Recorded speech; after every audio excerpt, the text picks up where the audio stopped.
After paying my mortgage, my alimony, I'm left with $208 per week. Since the divorce in 2003, I have given him close to $100,000, including the $57,000 from my home equity. Story after story. She was making over $200 a week more than me, and I was going to work every day. When a marriage in Massachusetts ends, sometimes a lifetime financial burden begins. I can't even afford a birthday party for them. I cannot afford to let them attend a birthday party. At a recent statehouse hearing, dozens went public. Men and women forced into bankruptcy, even jail, because of financially crippling alimony obligations. Alimony is separate from child support. In most states, it's a temporary arrangement ordered to help a lower-earning spouse get back on their feet after a divorce. In Massachusetts, it works differently. One ex may be required to keep the other in the lifestyle they were accustomed to during the marriage forever, regardless of who ended it. Judges are tied by state divorce laws originally drafted in the 18th century. Right now, probate court judges don't have a lot of options when it comes to duration of alimony. With the way the law is written, if they do try to set a time limit, often their decisions can be overturned on appeal. In New Hampshire, that wouldn't happen.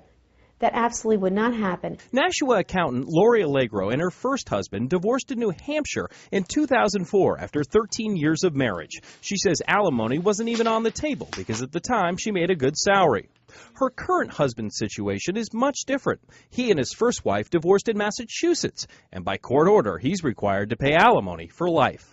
What we pay to her in a month is our mortgage. Why should I be subsidizing my husband's first wife? Since our first story about alimony in August, the controversy has only grown, and it has reached the only place where something can be done, Beacon Hill. Everyone agrees the system is broken. We just differ on how to fix it.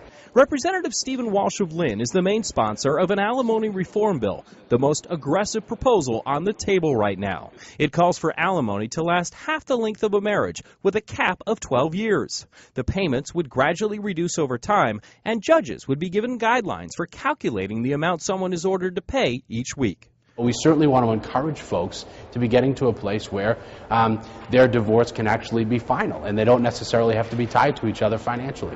Another proposal getting a lot of attention would also stop alimony for life, but duration would be at the sole discretion of a judge. Representative Alice Peisch of Wellesley says it allows each divorce to be handled on a case-by-case basis. I think of a spouse who may have been in a marriage for 30, 40 years, spent the entire time as a homemaker, raising the children.